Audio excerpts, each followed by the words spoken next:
Alundra, sorti en Europe sous le nom de The Adventure of Alundra, est le premier jeu du studio japonais Matrix Software. Dans ce jeu d'action-aventure datant de 1997, on incarne un jeune homme nommé Alundra, qui a le don de pouvoir pénétrer dans les rêves des gens. Suite à une tempête en mer, il fait naufrage sur une île dont les habitants souffrent justement de cauchemars récurrents, causant parfois la mort. Malgré son aspect rétro, il connaîtra un relatif succès commercial, engendrant une suite 2 ans plus tard. Il est vrai qu'Alundra avait été plutôt bien reçu par la critique de l'époque, comme en témoignent ses tests de console plus et joypad. Intérêt 90%, si vous aimez l'aventure, sautez dessus. Si vous n'avez pas froid aux yeux, finissez-le. Malgré une réalisation assez moyenne, c'est un petit bijou. Il semble que les éditeurs se soient enfin rendus compte de l'engouement pour les jeux d'aventure venus tout droit du Japon. Alundra bénéficie d'une réalisation proche de celle d'un Zelda. Alundra est un très bon cru, et j'ai complètement craqué pour cette action RPG à l'ancienne. Si seulement certains passages n'étaient pas aussi chauds et chiants. Quoi qu'il en soit, il faudra vous accrocher, car en ce qui me concerne, j'avais mis une bonne cinquantaine d'heures pour en voir la fin sur la version américaine. Une copie de Zelda qui tient bien la route, ce n'est pas souvent qu'on en voit. Alundra est l'une d'entre elles. Précisons que l'édition européenne Collector comportait une carte et un guide étonnamment complets, fort pratique en cas de blocage. Mais trêve de bavardage, je vous propose justement de partager mes impressions après 1h30 de jeu.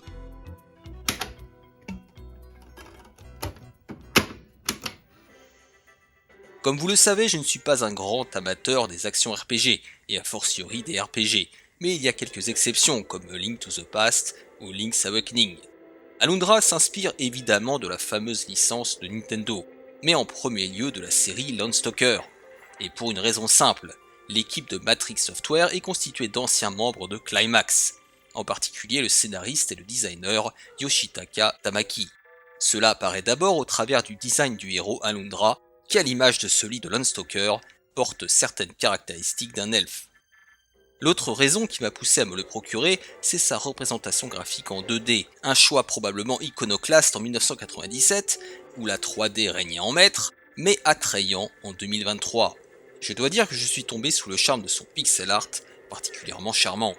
On sent que la conception des environnements, fins et détaillés, a fait l'objet d'un soin particulier.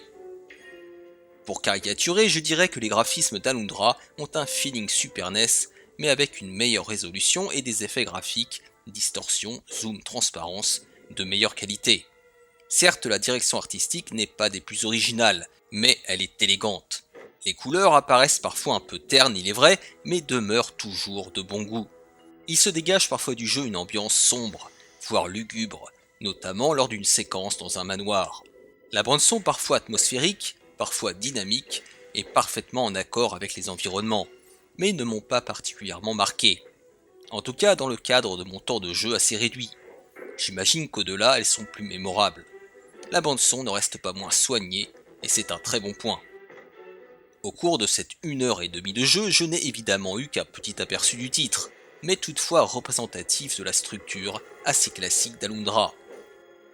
Sans surprise, on retrouve ce même mélange de visites, dialogues, combats et donjons que dans pas mal de RPG. Le début du jeu met l'accent sur les deux premiers, la visite des lieux et les dialogues, mais esquisse après 30 minutes environ les deux derniers, les combats et les donjons. Après avoir récupéré un mystérieux livre dans un manoir isolé du village, le héros se voit attribuer sa première mission.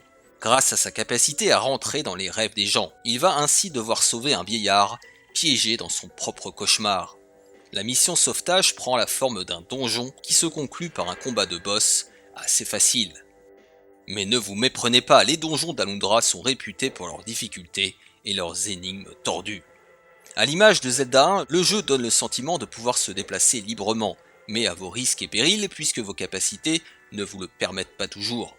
Malheureusement, cette 1h30 de jeu ne m'a pas encore permis de récupérer de nouvelles armes, ni de la magie supplémentaire.